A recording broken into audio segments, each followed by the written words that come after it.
Welcome to happy life. இன்றைக்கி நம்ம இந்த சிம்பிளான தட்டை எப்படி செய்கிறதுன்ற ரெசிபியை தான் உங்களுக்கு நான் ஷேர் பண்ண போகிறேன். இதுக்கு 2 கப் அரிசி மாவு எடுத்துக்கலாம். அரிசி மாவு அளவில் பாதி, அதாவது 1 கப் வறுத்த பொட்டு எடுத்த வேர்க்கடலையை எடுத்துக்க போகிறோம். இதை நம்ம கொரகொரப்பாக அரைச்சிக்க போகிறோம். ரொம்ப நைஸாக அரைக்க வேண்டியதில்லை. இந்த மாதிரி 1-2 வேர்க்கடலை அரையாமல் இருந்தாலும் பரவாயில்ல. இதை இப்போ நம்ம மாவில் சேர்த்துருவோம். வேர்க்கடலை அளவில் பாதி பொட்டுக்கடலை எடுத்துக்க போகிறோம். அதாவது 1/2 கப் பொட்டுக்கடலை எடுத்துக்கோங்க. இதை நைஸாக அரைச்சி எடுத்துக்க போகிறோம். இதையும் நம்ம மாவில் சேர்த்துப்போம். எந்த கப்பில் அளந்தாலும் அரிசி மாவில் பாதி வறுத்த வேர்க்கடலை அளவில் பாதி பொட்டுக்கடலை எடுத்துக்கணும். நம்ம 2 ஸ்பூன் மிளகாய் தூள் சேர்த்துக்கலாம்.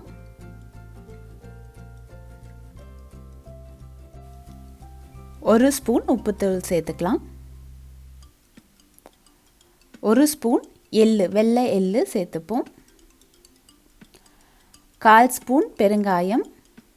இதெல்லாம் சேர்த்துட்டு ஒரு வாட்டி இந்த மாதிரி மிக்ஸ் பண்ணி விட்டுடுங்க.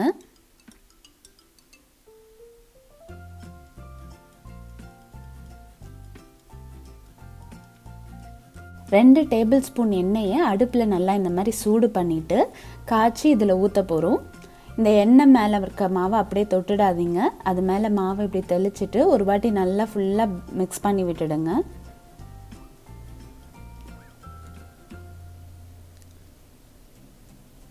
இந்த மாதிரி நல்லா மிக்ஸ் பண்ண பிறகு இப்போ நம்ம தண்ணி ஊற்றி பிசைய போகிறோம். கொஞ்சம் கொஞ்சமாக தண்ணி விட்டு சப்பாத்தி மாவு பிசைகிற மாதிரி தான் பிசைய போகிறோம். ஆனால் கொஞ்சம் சாஃப்டாக பிசையணும். நிறைய தண்ணி ஊற்றிடாதீங்க. இந்த மாதிரி கொஞ்சம் கொஞ்சமாக தண்ணி விட்டு விட்டு பிசைங்க.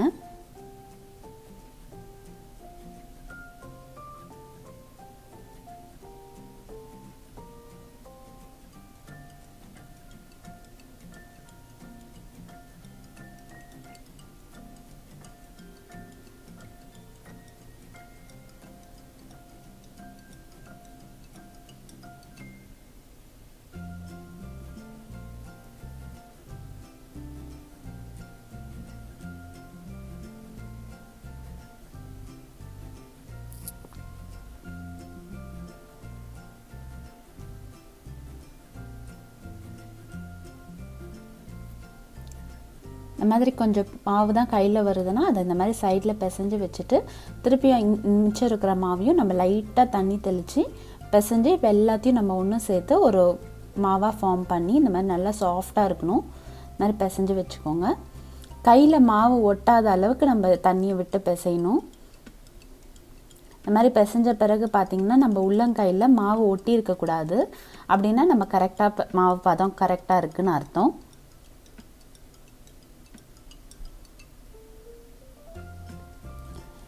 இப்போ இந்த மாவை நம்ம மூடி வச்சிடலாம். இந்த டீப் ஃப்ரை நம்ம பண்ணி எடுக்கிறதுனால அதுக்கு தேவையான அளவு எண்ணெயை கடாயில் ஊற்றி சூடு பண்ணுவோம். இந்த மாதிரி ஒரு காட்டன் வேஷ்டி இல்லை ஏதாவது காட்டன் கிளாத்தை இந்த மாதிரி மடித்து வச்சுக்கோங்க. ஒரு ஜிப்லாக் எடுத்து அதை 2 பக்கம் கட் பண்ணி வச்சுக்க போகிறோம். ஒரு புக் எப்படி ஓப்பன் பண்ணி க்ளோஸ் பண்ணுற மாதிரி இருக்குமோ அந்த மாதிரி 2 கார்னர்ஸ் மட்டும் கட் பண்ணிக்கோங்க.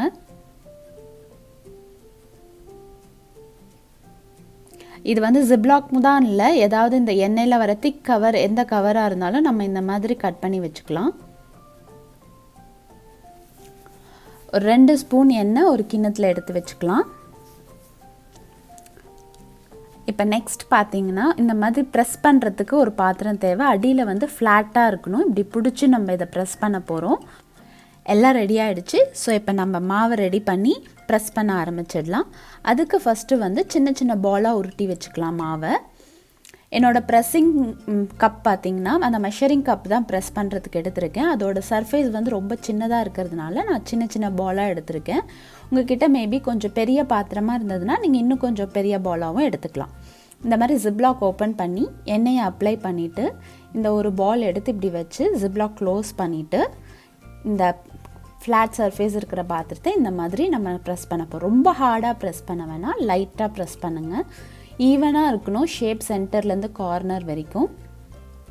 இப்போ ஜிப்லாக் ஓப்பன் பண்ணி பார்த்திங்கன்னா இந்த அளவுக்கு திக்னஸ் இருந்தால் போதும் நமக்கு. இதை வந்து அந்த காட்டன் கிளாத்தில் வச்சுக்கலாம்.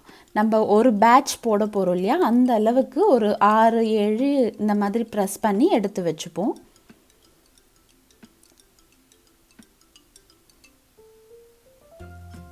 ரொம்ப ஹார்டாக ப்ரெஸ் பண்ணல, சாஃப்டாக ஈவனாக இருக்கணும், சென்டர்லேருந்து கார்னர் வரைக்கும் ஈவனாக இருக்கணும். லைட்டாக கையிலையும் வேணால் தட்டிக்கோங்க, கார்னர்ஸ் உங்களுக்கு திக்காக இருக்க மாதிரி ஃபீல் பண்ணிங்கன்னா. இப்போ எண்ணெய் காஞ்சிருச்சான்னு நம்ம செக் பண்ணுவோம். அதுக்கு சின்னதாக ஒரு பால் எடுத்து இந்த மாதிரி ப்ரெஸ் பண்ணி இதுக்குள்ளே போடுங்க. போட்ட உடனே நம்மளுக்கு பபிள்ஸ் இப்படி வந்ததுன்னா நம்ம எண்ணெய் ரெடி ஆகிடுச்சு. ஸோ இப்போ நம்ம ஒன்று ஒன்றா எடுத்து எண்ணெயில் போட்டுடலாம். இந்த மாதிரி அடியில் ஒரு கை வச்சு மேலே எடுத்திங்கனாலே ஈஸியாக வந்துடும். இப்படி கார்னரில் விடுங்க. இன்கேஸ் இப்படி கார்னரில் ஒட்டிடுச்சுனாலும் அப்படியே விட்டுடுங்க, அது வெந்த பிறகு தானாக உள்ளே போயிடும். இந்த மாதிரி கார்னர்லேயே போடுங்க. சென்டரில் போட்டிங்கன்னா இது கொஞ்சம் ஹெவியாக இருக்கிறதுனால எண்ணெய் தெளிச்சிடும். மெதுவாக ஸ்லோவாக ஒன்று ஒன்றா இந்த மாதிரி எடுத்து போடலாம்.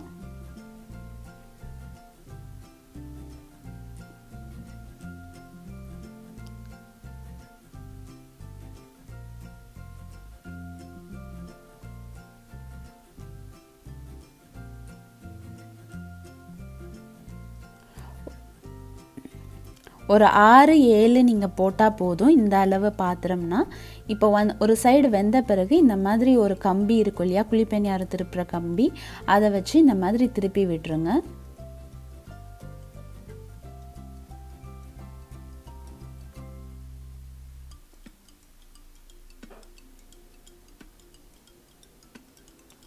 இந்த வேர்க்கடலை முழுசாக இருக்கிறது 1-2 இந்த மாதிரி எண்ணெயில் கீழே விழுந்துடும், பரவாயில்ல.